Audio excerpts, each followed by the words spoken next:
Meus irmãos, a paz do Senhor, Deus abençoe a todos, Deus dê saúde a todos. Eu quero louvar a Deus por essa grande oportunidade de estar cultuando com os irmãos, a minha família na fé, minha família espiritual.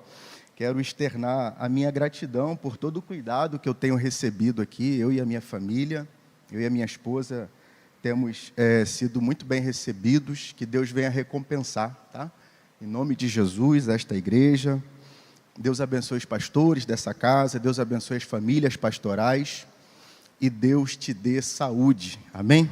Saúde física mesmo. Eu tenho para mim que uma das maiores bênçãos que podemos receber de Deus é a saúde. Então, que Deus dê saúde a você, sua família, seus familiares que não estão ainda caminhando com o Senhor, que Deus visite eles em nome de Jesus. Por bondade, abra sua Bíblia, 1 Tessalonicenses.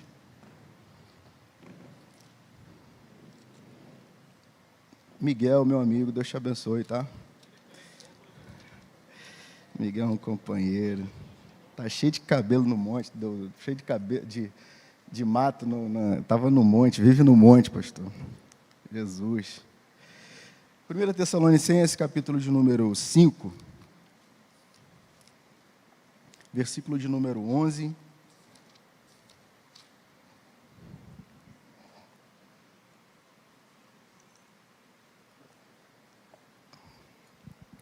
Diz assim: pelo que exortai-vos uns aos outros e edificai-vos uns aos outros, como também o fazeis. A igreja pode ler? Eu estou lendo a quarta edição, ao meio da revista corrigida, quarta edição de 2009, tá? Para ajudar aí depois. No tempo 3, 1, 2, 3.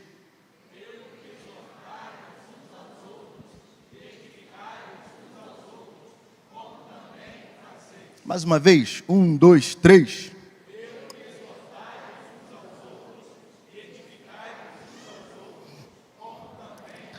Amém. Pode tomar o seu assento. Queridos, nós sabemos que o apóstolo Paulo, ele empreendeu, ele realizou pelo menos 3 viagens missionárias. Jesus aparece para Paulo no capítulo 9 de Atos. Paulo começa a sua jornada, a sua caminhada de fé, a sua jornada cristã. E no capítulo de número 13, Paulo tem início a primeira viagem missionária de Paulo. Atos capítulo de número 13, capítulo 14, registra ali a primeira viagem missionária de Paulo. A segunda viagem missionária de Paulo começa do final do capítulo 15 de Atos, passa pelo capítulo 16, vai até o capítulo 17, o capítulo 18. A terceira viagem missionária de Paulo é registrada no capítulo 19 e capítulo 20 de Atos. Então, Paulo, ele vai empreender, ele vai realizar, ele vai servir ao Senhor através dessas 3 viagens missionárias. E em uma dessas viagens, na segunda viagem missionária, no capítulo de número 16, Paulo vai chegar a uma região, a uma província romana, província da Macedônia. Ele vai passar pela cidade de Filipos. Nós sabemos o que acontece a Paulo e Silas na cidade de Filipos. Eles são agravados, eles são agredidos, eles são açoitados. Paulo vai sair da cidade de Filipos e vai para uma cidade chamada Tessalônica. E essa igreja, ela é resultado exatamente desse trabalho missionário de Paulo, desse trabalho evangelístico de Paulo. Na segunda viagem missionária, Paulo vai passar pela cidade de Filipos e ele vai chegar à cidade de Tessalônica. É interessante pensar o seguinte: essa igreja, ela é resultado do trabalho de Paulo, do trabalho missionário de Paulo, do trabalho evangelístico de Paulo. Essa igreja é resultado do ardor missionário que queimava no coração de Paulo. Alguém vai dizer que o apóstolo Paulo nunca conseguia ver um barco sem desejar entrar naquele barco, atravessar o mar e alcançar os povos além mar. Alguém vai dizer que o apóstolo Paulo nunca conseguia ver as montanhas sem que ele desejasse transpor aquelas montanhas e alcançar os povos além daquelas montanhas. Então, essa igreja, ela nasce como resultado desse esforço evangelístico, missionário, desse amor, desse fogo que queimava no coração do apóstolo Paulo. Mas essa igreja também é resultado da perseverança do apóstolo Paulo. Como eu disse anteriormente, ele sofreu em Filipos, ele foi açoitado em Filipos, ele foi preso em Filipos. Em Atos capítulo 12, versículo 26, vai dizer que as autoridades da cidade de Filipos rasgaram as vestes de Paulo e Silas e açoitaram Paulo e Silas. Mas Paulo não desistiu, Paulo não parou, Paulo continuou. Então essa igreja nasce do ardor missionário, da paixão missionária, mas nasce também da perseverança. O grande cineasta Woody Allen vai dizer que o sucesso, 90% do sucesso consiste em insistir, em você continuar.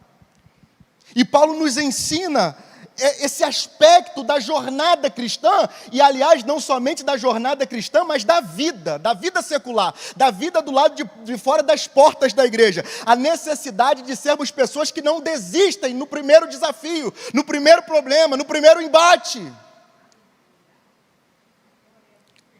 A gente poderia falar do Cafu, é o Cafu? 5 vezes na peneira, está reprovado, sai. Segunda, está reprovado, sai. 5 vezes. Mas sabe o que aconteceu? Ele não desistiu. Precisamos ser pessoas que não desistem.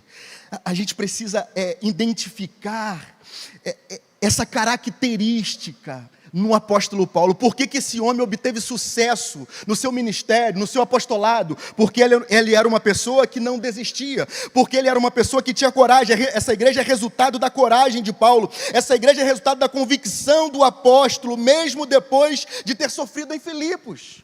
Precisamos ser pessoas atravessadas por essa convicção. Não, Deus me chamou para fazer isso. Não, eu tenho certeza que eu tenho essa vocação natural para trabalhar na medicina, para trabalhar com comida, para ser alguém que vai ser um gestor numa empresa, para desempenhar determinada função. Precisamos ter esse sentimento, essa consciência. Então essa igreja, a igreja em Tessalônica, os tessalonicenses, nascem disso. Nascem do chamado. Chamado é aquilo que vem de Deus para mim, mas nasce da paixão. A paixão é aquilo que sai de mim para o objeto do meu chamado. Eu fui chamado para quê? Eu preciso ter paixão. Os meus olhos precisam brilhar por essa coisa. O meu coração precisa queimar. Acordar na segunda-feira não pode ser um fardo, não pode ser um peso, não pode ser que saco. Tem que ser, eu vou trabalhar, eu vou desempenhar a minha função, eu serei o melhor, eu vou crescer naquela posição. Paixão, perseverança, trabalho. Existe um padrão no apóstolo Paulo. Sempre que ele chega numa cidade, numa localidade, existe um padrão que sempre se repete. Ele começa a pregar, geralmente ele começa pregando numa sinagoga, a obra começa a prosperar, as coisas começam a dar certo, então vem uma perseguição por parte dos judeus. Paulo precisa sair dessa cidade, e aí as cartas que nós temos, os textos que nós temos de Paulo, é o esforço de Paulo para tentar se comunicar com a igreja, com as ovelhas que ele ganhou para Jesus. Veja que interessante, Paulo está se esforçando para se comunicar, para manter contato. Uma vez perguntaram para o Billy Graham se era correto usar a televisão para pregar o evangelho. O Billy Graham disse: nós precisamos usar todos os meios possíveis para alcançar todas as pessoas possíveis. Se tivesse WhatsApp, Paulo usaria.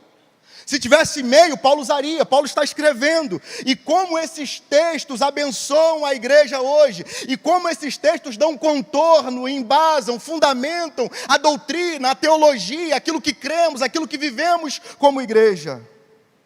Paulo prega ali por 3 sábados. Começa uma perseguição, ele precisa sair. E ele deixa alguém. E ele vai se comunicar com essa igreja, e rapidamente eu quero esboçar aqui o que ele trata nessa carta, até a gente chegar no texto que nos interessa. No capítulo 1, Paulo vai elogiar os tessalonicenses. Você vai ver que Paulo elogia os Tessalonicenses. Capítulo 1, versículo de número 2 diz: sempre damos graças a Deus por vós todos, fazendo menção de vós em nossas orações, lembrando-nos sem cessar da vossa obra, da obra da vossa fé, do trabalho do amor e da paciência, da perseverança em nosso Senhor Jesus Cristo, diante de nosso Deus e Pai, sabendo amar dos irmãos, que a vossa eleição é de Deus. Versículo 8, porque por vós soou a palavra do Senhor, não somente na Macedônia e Acaia, mas também em todos os lugares a vossa fé para com Deus se espalhou, de tal maneira que já dela não temos necessidade de falar coisa alguma. Paulo então está elogiando essa igreja.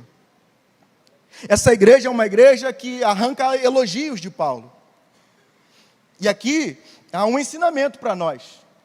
Aqui a palavra de Deus nos faz uma cobrança implícita, uma mensagem subliminar nisso aqui. Quando os nossos líderes lembram de nós, o que eles fazem diante de Deus? Eles dizem, Senhor, misericórdia? Ou eles dizem, graças a Deus, obrigado, Senhor. Obrigado porque tem ajudado, obrigado porque tem empurrado para frente, obrigado porque tem contribuído, obrigado porque tem feito aquilo que pode fazer. Paulo, quando lembra dessa igreja, ele é tomado por um sentimento de gratidão. Ele louva a Deus, ele adora a Deus. No capítulo 2, Paulo vai falar das características do seu ministério, como ele se comportou naquela igreja, como se deu o ministério de Paulo, como ele serviu naquela igreja, qual foi o proceder de Paulo.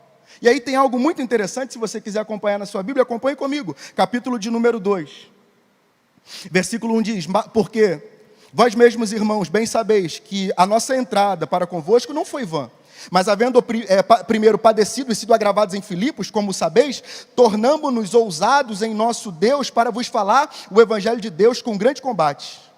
Versículo de número 6, e não buscamos glória dos homens, nem de vós, nem de outros, ainda que podíamos, como apóstolos de Cristo, ser-vos pesados. Antes fomos brandos entre vós, como a ama cria seus filhos. E aqui tem um texto que vai ser fundamental para nós lá na frente. Eu queria que você prestasse atenção nesse versículo de número 8. Olha o que Paulo vai dizer. Assim, nós, sendo-vos tão afeiçoados de boa vontade, quiséramos comunicar-vos não somente o Evangelho de Deus, mas ainda a nossa própria alma. Olha o que Paulo está dizendo para essa igreja. Quando eu cheguei até vocês, uma boa igreja, eu queria não somente evangelizar vocês. O meu desejo não era somente comunicar o Evangelho, falar de Jesus para vocês, mas o meu desejo era comunicar a minha alma, a alma de vocês. Isso aqui é importante para a gente. No capítulo de número 3, Paulo vai falar da preocupação dele com aquela igreja, porque havia uma perseguição. Ele vai enviar Timóteo, Timóteo volta com boas notícias. No capítulo 4, ele exorta para que essa igreja continue perseverando em santidade, em amor, servindo. No capítulo de número 4, lá no finalzinho, a partir do versículo de número 13, ele começa a tratar de assuntos teológicos, fala do arrebatamento, fala daqueles que morreram em Cristo Jesus, da esperança daqueles que morreram em Cristo Jesus, de serem ressuscitados. E como é de praxe, ele começa a se distanciar dessa parte teológica e ele começa a entrar numa parte prática, porque toda teologia, ela precisa desembocar na vida. Paulo, existe uma coisa que, lendo a Bíblia com calma, a gente vai perceber em Paulo, que ele era alguém que unia uma espiritualidade, um conhecimento profundo, mas que ao mesmo tempo ele era capaz de entregar cesta básica. Era alguém que o conhecimento dele não deslocou ele da realidade da vida, da vivência da igreja, do chão da igreja. Tanto é que o texto que o pastor leu aqui hoje, 2 Coríntios capítulo 9, é esse esforço de Paulo para levar uma oferta missionária para os cristãos em Jerusalém. Então o conhecimento de Paulo foi arrebatado ao terceiro céu, viveu grandes coisas, tinha conhecimento teológico, conhecimento secular, mas ao mesmo tempo era uma pessoa que o coração dele não esfriou. A cabeça dele não esfriou o coração dele. E o coração dele não fez a cabeça dele tola. Paulo, ele sempre trabalha isso, teologia e vida. No capítulo 5 ele começa a se distanciar dessa parte teológica. E aí no capítulo 5, no versículo 11, Paulo, na minha concepção, ele vai desenhar, ele vai emoldurar aquilo que para ele são as características de uma igreja saudável. Paulo vai listar os componentes, os ingredientes, os princípios norteadores de uma igreja saudável. Olha o que Paulo vai dizer, será muito importante que você acompanhe na sua Bíblia. 1 Tessalonicenses capítulo 5, versículo 11. Ele diz, pelo que exortai-vos uns aos outros e edificai-vos uns aos outros, como também o fazeis. Para Paulo, uma igreja saudável é uma igreja cujos membros consigam exortar e edificar uns aos outros. Note comigo que Paulo poderia ter dito que o pastor da igreja em Tessalônica exorte e edifique esta igreja. Ele poderia ter dito isso, sim ou não? Sim, mas ele não disse. Note que o apóstolo Paulo poderia ter dito que o presbítero dessa igreja edifique e exorte vocês. Ele poderia ter dito isso, ele disse? Não. Paulo disse que vocês sejam capazes de exortar e de edificar uns aos outros.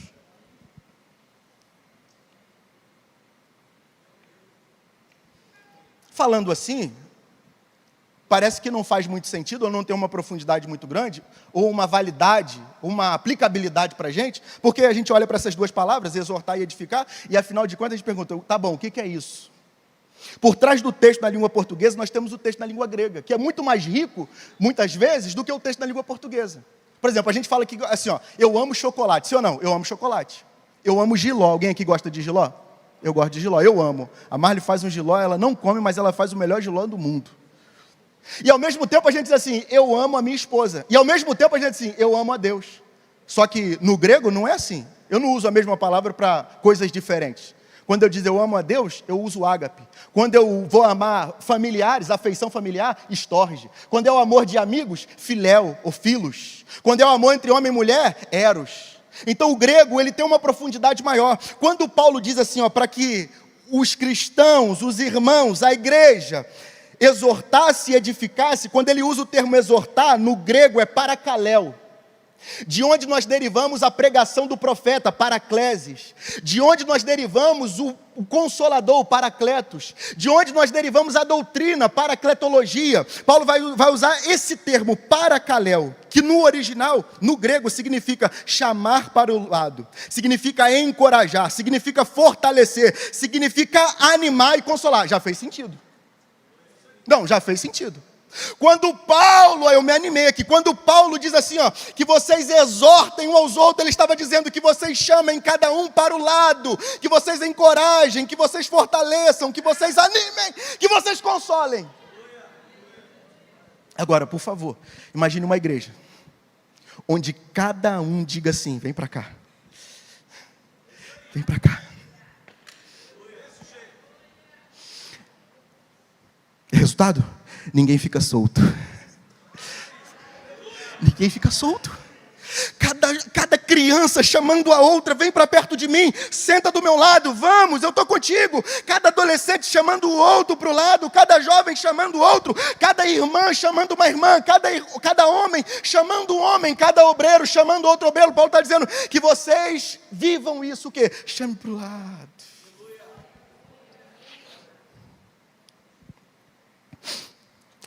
Paracaléu, no grego, é encorajar. Paulo está dizendo assim, ó, exortem uns aos outros. Exortem uns aos outros. Veja como Paulo flexiona. Uns aos outros. Uns aos outros. Encorajem uns aos outros. Não, você entendeu errado. Não é desanimem uns aos outros. É encorajem uns aos outros. Não vai dar certo. Não foi isso que Paulo disse. Paulo disse, encorajem uns aos outros. Ô meu irmão, não passou dessa vez, né? Ano que vem você vai conseguir, faz o Enem de novo. O vestibular não deu certo, faz de novo. Não conseguiu o concurso, faz de novo. Olha, como é que foi? Não deu certo, você vai conseguir. Encorajando uns aos outros.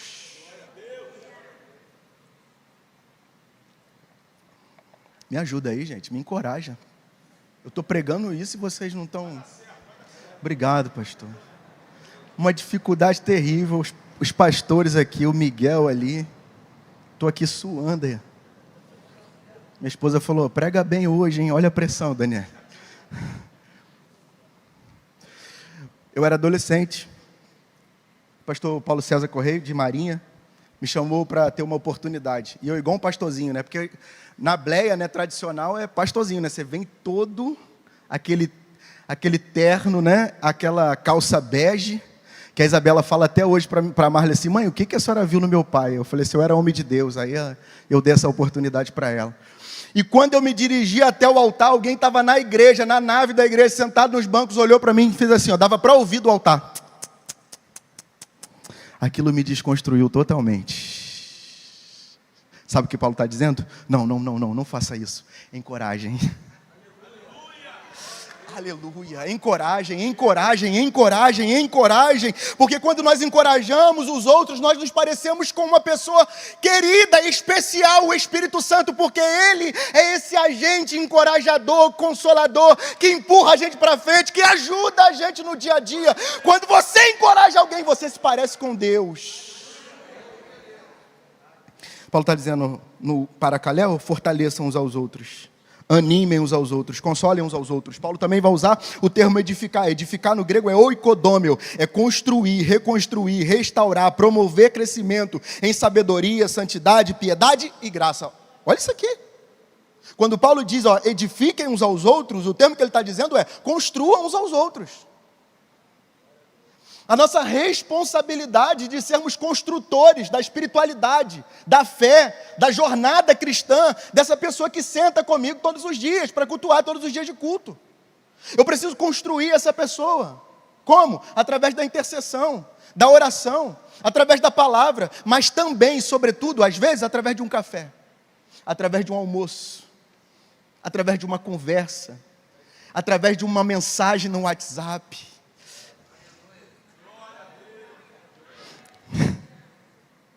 Paulo está dizendo, construa, não destrua, construa, não destrua, construa, e aí a gente não sabe disso, mas aquela igreja, ela vai entender que por trás desse termo existem os sinônimos, que todos eles cabem dentro dessa realidade, construam, mas também reconstruam, e aqui é difícil, porque tem gente que faz raiva na gente.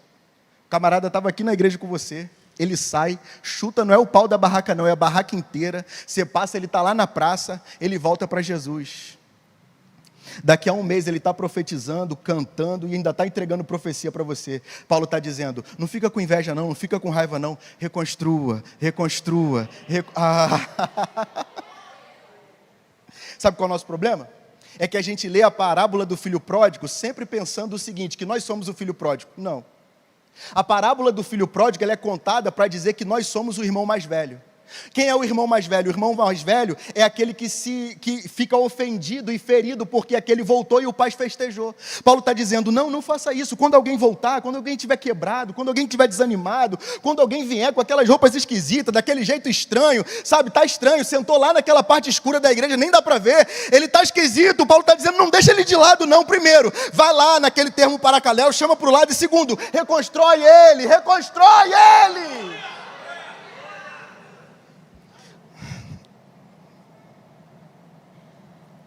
Eu lembro uma vez, adolescente, e já faz alguns anos, pastor, eu estou vivendo uma crise, eu estou chegando nos 40, estou numa crise, pastor, aí você pensa assim, né, não foi até agora, será que vai? Mas Jesus está comigo, tem mais alguém? Hein? Jesus está com a gente. Aí um dia, eu era da igreja metodista wesleyana, estou em casa, rebelde, peitinho de pomba, estufadinho, não queria ir para a igreja. Aí daqui a pouco chegam as irmãs. Você pode dar glória a Deus pela vida das irmãs? Elas são corajosas, né? Chegam as irmãs lá em casa para orar. Minha mãe falou, as irmãs estão aí para orar por você. Era um domingo à tarde. E eu só para afrontar, pastor, nem camisa eu coloquei, vou ficar lá, né? Adolescentezinho, né? Malhando, todo fortinho, achando que estava por cima da carne seca. Elas oraram por mim, em momento algum elas me recriminaram, me repreenderam, não falaram, oraram por mim, deixaram um versículo, foram para casa. Quando foi naquele domingo à noite, sabe o que eu estava fazendo? Eu estava na igreja, adorando, voltando, aleluia. E porque alguém me reconstruiu, eu posso estar aqui nessa noite pregando a palavra. Restaurar, promover crescimento em sabedoria, santidade, piedade e graça. Paulo tem em mente aqui um conceito que tem sido difundido, tem sido compartilhado hoje na igreja. A ideia de Paulo é a ideia do pastoreio coletivo. O que é o pastoreio coletivo? É o cuidado das ovelhas com as outras ovelhas. Porque a gente pensa que o cuidado pastoral ele é devido somente aos pastores. Mas, na verdade, dos grandes resgates da reforma protestante foi o sacerdócio universal dos crentes. Através de Martinho Lutero, nós resgatamos o quê? Que todos nós somos sacerdotes diante de Deus e diante dos nossos irmãos. Portanto, nós temos uma responsabilidade com todos aqueles que são parte da nossa família espiritual. Vá comigo, por favor, vai dar trabalho, mas tudo que vale a pena na vida dá trabalho. Ezequiel capítulo 34. Ezequiel 34. Em Ezequiel 34, esse texto, ele ajuda muito a gente a entender essa díade, né? Esse cuidado pastoral dos pastores, dos líderes, mas o cuidado pastoral do povo, das ovelhas para com as ovelhas.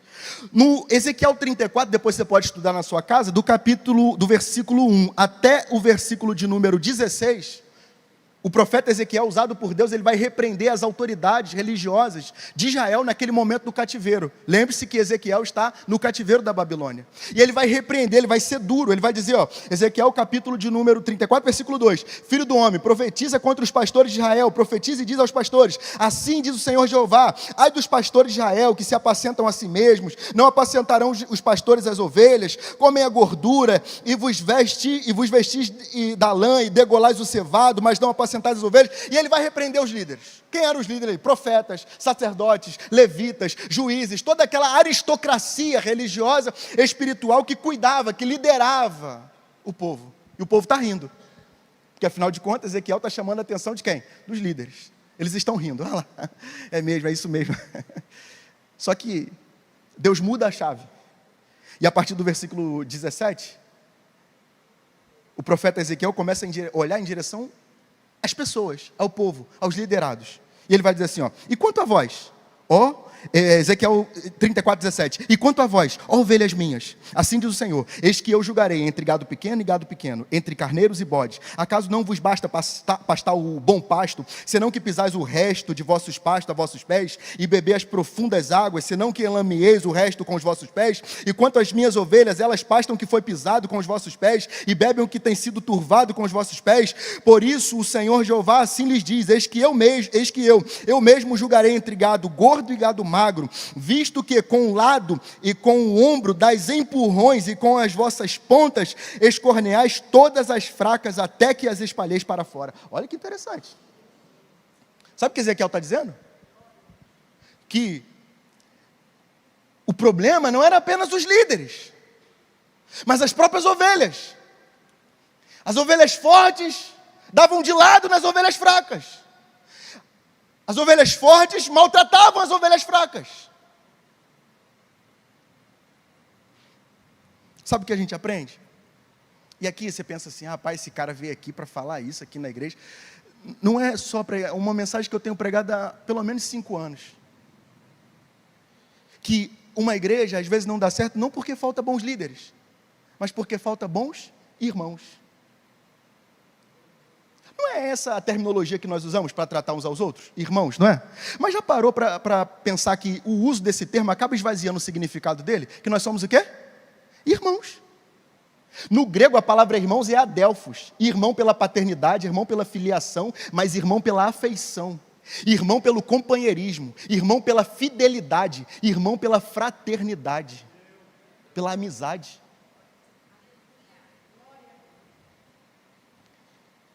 1 Coríntios capítulo 12, versículo 26, Paulo diz, de modo que se um membro padece, todos os membros padecem com ele. E se um membro é honrado, todos os membros são honrados? Não, se alegram com ele. Porque nem sempre quando um é honrado, todo mundo é honrado. Mas quando um é honrado, todo mundo tem que se alegrar com ele. Veja que interessante. Precisamos pedir ao bendito Espírito Santo que nos faça cônscios dessa realidade. De quê? Somos irmãos. Somos irmãos. Aquilo que te afeta, me afeta. Aquilo que te abala, me abala. O texto vai dizer lá em Atos que tinham todas as coisas em comum. A tua vitória é a minha vitória, mas a tua derrota é a minha derrota. O Rick Warren, ele diz que é triste notar que no rebanho, boa parte das vezes as maiores feridas não são causadas pelos lobos, mas por outras ovelhas. Aquela antiga pergunta, aquela velha pergunta de Deus para Caim, né? Deus perguntou para Caim: Caim, onde está seu irmão, Caim? Caim vai dizer: eu sou o guarda do meu irmão. E no hebraico ali, guarda é chamar, é guardar, é observar, é cuidar, é ter cuidado. A resposta implícita naquele texto é, você é o guarda do seu irmão.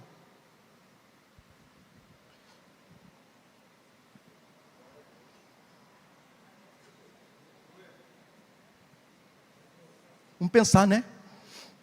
Às vezes a cabeça do pregador vai muito e, né, demora. Mas pensa nisso. Meu irmão.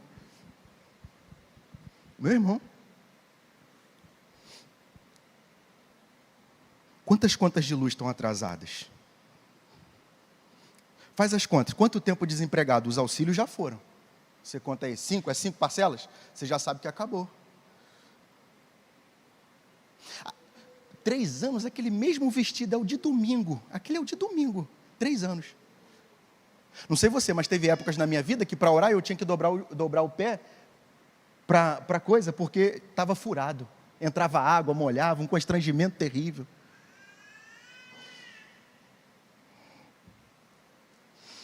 Essa capacidade de amar, de cuidar. Aí você diz assim: mas eu não matei ninguém, né? Como Caim, eu não matei ninguém, mas talvez tenha matado. Quando? Aquele dia, com aquela palavra, com aquele olhar, com aquele desprezo, com aquela indiferença. Aleluia, aleluia. Se você me pedisse nesse momento da mensagem, você falasse: Júlio, me dá uma referência, me dá um livro. Eu falasse: o ego é o seu inimigo. Ryan Holiday. O quanto o ego, o quanto esse egoísmo, o quanto esse ensimesmamento, essa autocentralização, de olhar somente para a gente, e sobretudo nessa época, nessa era pós-moderna, de lembrar que nós temos tantos boletos, e afinal de contas eu tenho que pagar os meus boletos, e os boletos dos outros, que eles corram também, dê o corre deles, os jump deles para pagarem.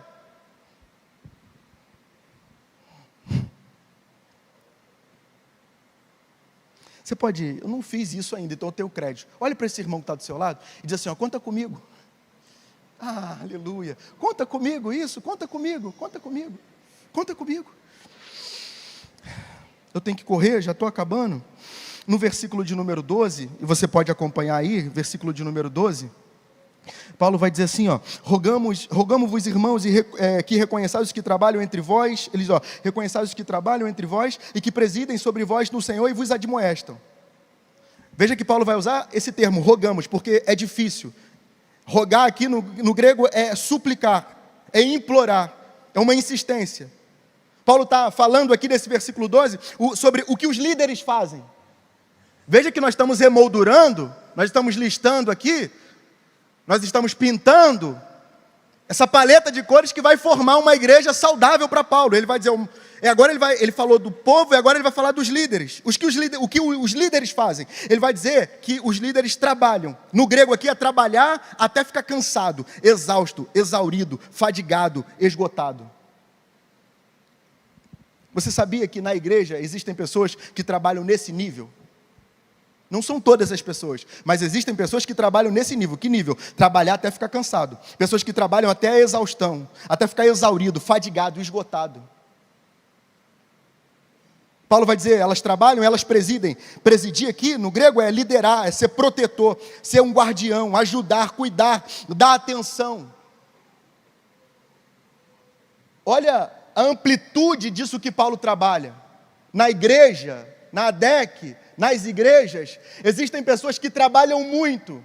Os líderes, eles cuidam, eles são guardiões, eles ajudam, cuidam, dão atenção, eles admoestam, dão conselho, eles orientam. Paulo está falando aqui sobre a árdua tarefa dos líderes na igreja.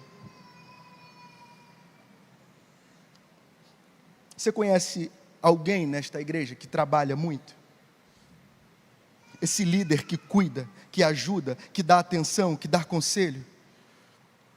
Nós precisamos ser uma igreja que cuida dos seus líderes.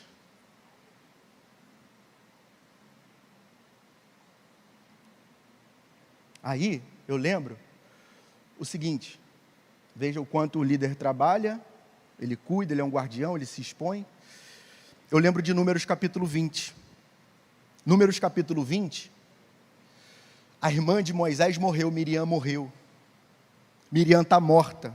Moisés está velando o corpo daquela mulher que ombreou ele durante todo o seu ministério, toda a sua árdua jornada. Sabe o que o povo vai fazer? A irmã de Moisés está morta, ele está velando o corpo da irmã. E o texto diz, Números capítulo 20, lá pelo versículo 6, que não tem água. E o povo está assim, ó, Moisés está em luto.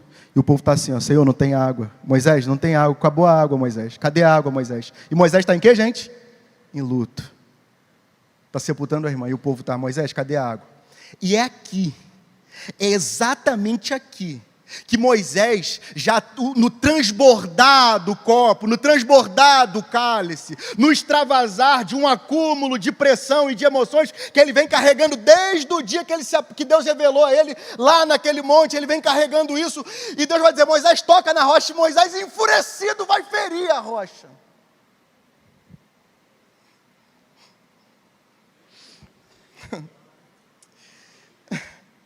E naquele momento, ele foi impedido de entrar na terra prometida.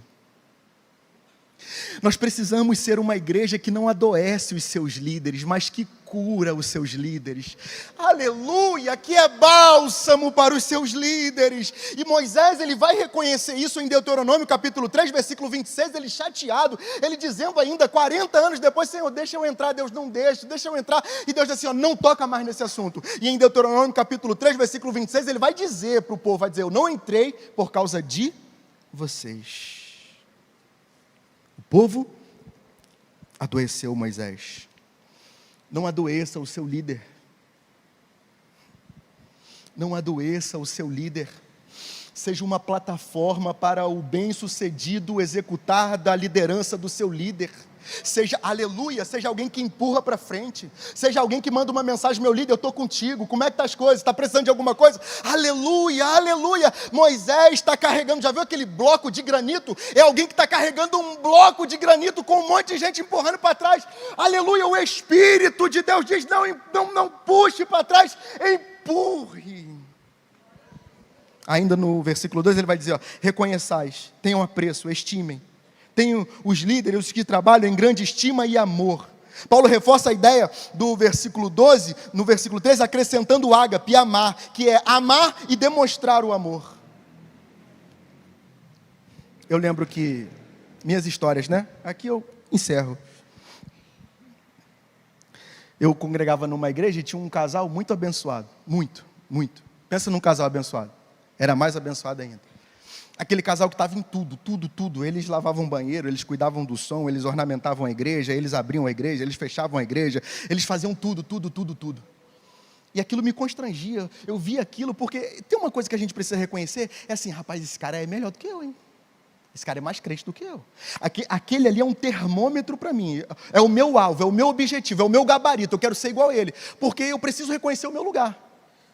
Alguém vai dizer que a gente precisa ter alguém acima de nós, né, com quem aprender, alguém abaixo de nós a quem ensinar, e alguém no nosso nível com quem nos comparar. E existem pessoas que a gente precisa comparar. Rapaz, aquele cara... E esse casal era uma bênção. E um dia eu cheguei no banheiro, e quando eu cheguei no banheiro cheiroso, igual é aqui o da DEC cheiroso, organizado, que constrange a gente. Isso aqui não é normal. E quando eu cheguei lá, tinha um monte de mimo de homem. Já viu mimo de homem? Aquele quadro de carro, porque homem gosta de carro, aquelas coisas, sabe? E tinha um lugar, aí me quebrou, tinha um negocinho para pendurar o terno. Aquilo ali foi demais. Eu falei, foi a gota d'água. Eu falei, eu preciso fazer alguma coisa por esse casal. Eu não podia. Eu podia? Não, eu não podia. Não podia. Porque a gente nunca pode. Se você esperar o dia que você pode, você nunca pode. Fui lá no varandão, comprei um voucher, R$100. R$150, não lembro. Corri na casa, entreguei e saí correndo. Aí depois a irmã botou no grupo, era aniversário dela, eu nem sabia. Eles foram lá para o varandão. Sabe o que eu estava dizendo para eles? Eu estou vendo.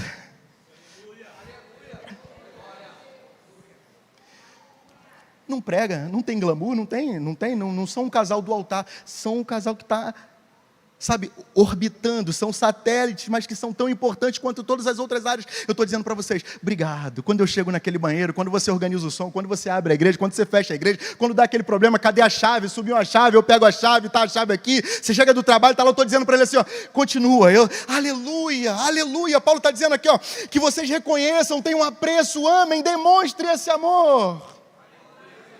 Fica de pé, por favor. Posso dizer uma coisa para você? Faz um pix. O Miguel já deu um amém bem alto ali. Fala, irmã, comprei uma para mim, e para não ficar igual, comprei uma diferente para você. Vai comprar igual, né? Vai ficar igual uniforme, né? Comprei uma para mim, comprei uma para a senhora também. Irmão, comprei para mim, comprei um para o senhor também. Rick Warren vai dizer, o amor sempre acha uma saída, o egoísmo sempre acha, o amor sempre acha uma saída, e o egoísmo sempre acha uma desculpa. Versículo 13, Paulo vai dizer assim, ó, versículo 13 eu encerro aqui, e que os tenhais em grande estima e amor por causa da sua obra. Sabe o que eu aprendo? Que tudo isso que a gente vai fazer, esse cuidado, não é pessoal. O que o líder faz por mim, quando ele faz e me agrada, ou quando ele faz e não me agrada, não é pessoal, é por causa da obra que ele faz. E o que eu faço pelo líder, para honrar, para ajudar, não é pessoal, é por causa da obra. Nós não estamos falando de gostos pessoais, não concordamos em tudo. Nossa, tem dificuldades, mas é por causa da obra. Versículo 13, finalzinho.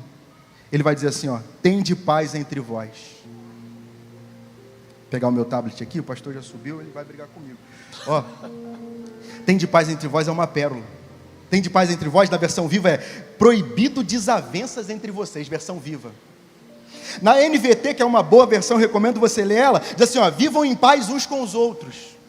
A mensagem, que é a paráfrase do Eugene Peterson, diz assim, ó, quando ficarem nervosos, não ofendam uns aos outros. Sabe o que Paulo está falando aqui? Ó? Ele está falando de conhecimento. Precisamos conhecer uns aos outros. Eu preciso saber o que agrada o Pujane e o que desagrada o Pujane, para a partir desse conhecimento, eu fazer coisas que vão promover a paz entre eu e Pujane. É isso aí.